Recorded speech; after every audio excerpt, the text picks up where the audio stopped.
এই ছবিটা দেখলে কোন লোকটা বিশ্বাস করব না যে সে আমার এই বউ, আমি তার বিয়ে না করছি। বন্ধুরা, স্ক্রিনে যে ছবিটি দেখতে পাচ্ছেন, এই ছবির দুইটা ব্যক্তি কিন্তু এখানে খাড়িয়ে আছে। তো তাদের দুইজনকে কিন্তু স্বামী স্ত্রী বানিয়ে দেওয়া হয়েছে। তো কিভাবে তারা স্বামী স্ত্রী হলো এই বিষয়টা আজকে ক্লিয়ার করব আপনাদের সামনে। এই পাশে আছে আমাদের আলম হাসান ভাই। আসসালামু আলাইকুম গাইস, আশা করি সবাই ভালো আছেন। আবারও নতুন একটি ভিডিও নিয়ে আপনাদের মাঝে হাজির হলাম। আজকের ভিডিওটা হলো আলম হাসান ভাইকে নিয়ে। আলম হাসান ভাই বিয়ে করছে কিনা এটা নিয়ে অনেকেই ট্রোল করছে, অনেকেই ভিডিও ছাড়ছে, অনেকেই বলতেছে যে আলম হাসান ভাই বিয়ে করেছে। আসলে এটার বৃত্তান্ত আপনাদের জানাবো।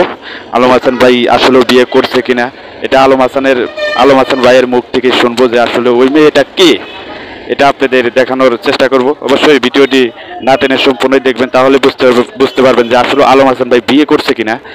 চলুন তাহলে আলম হাসান ভাইয়ের মুখেই শুনে আসি যে আসলে ওই মেয়েটা কে, তাহলেই বুঝতে পারবেন। তরমিল নামে একটা পেজ থেকে যেটা ছাড়া হচ্ছে, তো ওর পেজ থেকেই মূলত এই ছবিটা ভাইরাল হচ্ছে, যে জন্য বাসায়ও থাকতে পারতেছে না। বিভিন্ন নানান মানুষের নানান কথা বলতেছে। কারণ কিছুদিন আগে হিরো আলমের সাথে অনেক কথা বললো, এখন আবার ভাইয়ের সাথে। আচ্ছা, আসলে সত্যিকার অর্থে আপনারা বিয়ে করেছেন কিনা এটা বলেন। না, ভাইয়াকে তো আমি ওরকম ভাবে চিনি না। তার মানে বিয়ে করেন নাই? না, আমাদের মধ্যে কোনো সম্পর্ক নাই। আচ্ছা, আপনি এবার বলেন এটা সম্পর্কে বিস্তারিত। এই ছবিটা কিভাবে আসলো, আপনারা কবে বিয়ে করলেন? আমি খুবই দুঃখিত, এরকম বউ আমার মানে 5-6টা বানিয়ে দেওয়া হয়েছে অলরেডি।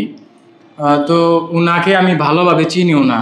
ওনার সাথে 2 দিন দেখা হয়েছে। একদিন মেলায় বাণিজ্য মেলায় ওনার এক সহ ফ্যামিলি, আর হচ্ছে আপনার প্রোগ্রামে যেদিন হিরো আলম আসে।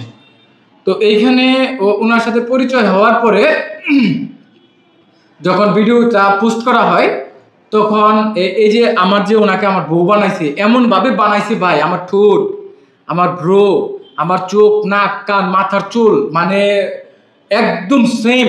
মানে এটা কি এডিট করে এআই দিয়ে করা হয়েছে। ওনার কাঁধের উপরে আমার হাত রয়েছে, অথচ ওনাকে আমি ভালো মতো চিনিও না। ওনার বাড়িটা কোথায় এখন পর্যন্ত আমি এটাও ভালো মতো জানি না। সো এই কাজটা যে পোস্ট করেছেন, আমি ওনাকে বলবো উনি অন্যভাবে লাখ লাখ টাকা ইনকাম করুক।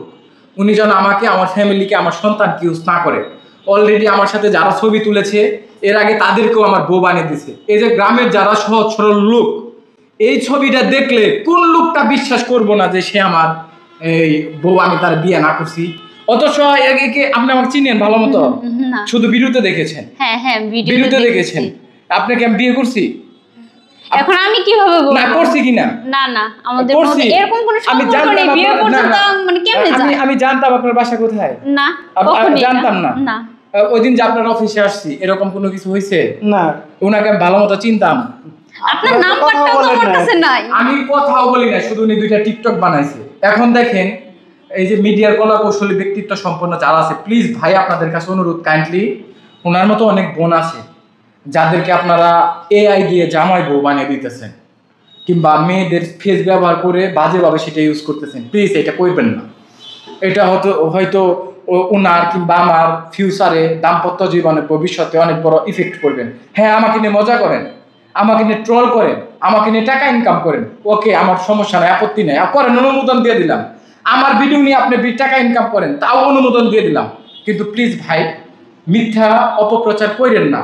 গ্রামের সাধারণ জনগণ যারা আছে তাদের এই মনোভাব নিয়ে আপনারা খেলা করবেন না, এটা অনুরোধ জানাচ্ছি। আমাদের যে এআই শর্টকাটে আমরা যেটাকে চিনি, আমাদের এই আর্টিফিশিয়াল ইন্টেলিজেন্স, এইটার ব্যবহার যে কতটা খারাপ এই ঘটনা দ্বারাও আমরা বুঝতে পারি। কারণ আমি একজন ব্যক্তি, আমাকে এই পর্যন্ত 10 থেকে 15টা মানুষ স্ক্রিনশট সহ পাঠায় আমাকে জিজ্ঞেস করেছে যে কি খবর, ইতিকে কবে বিয়ে করলো আলম হাসান। এই ধরনের ঘটনার সম্মুখীন আমি নিজেও। আমি বুঝলাম না ওনারা কেন এই বারবার আমার ছবি ইউজ করতে হবে টাকা ইনকামের জন্য। করেন অন্যভাবে করেন, ট্রল করেন অন্যভাবে করেন, এইভাবে করতে হবে কেন? তো যাই হোক সামনে আপনার যে পরিকল্পনা, এটা তো যাই হোক, 22 জনের খেলা, আলম হাসান একলাই খেলবে। আসলে এটা আমরা কবে দেখতে পারবো বলেন? 22 জনের খেলাটা এই যে বলেন, আপনি জানেন, আপনি শুনছেন, 22 জনের খেলা একাই খেলবো ইনশাআল্লাহ। সময় আসুক, দেখে দেব। ফুটবল 22 জনের যখন খেলা শুরু হয় না, তখন 22 জন মিলে খেলে।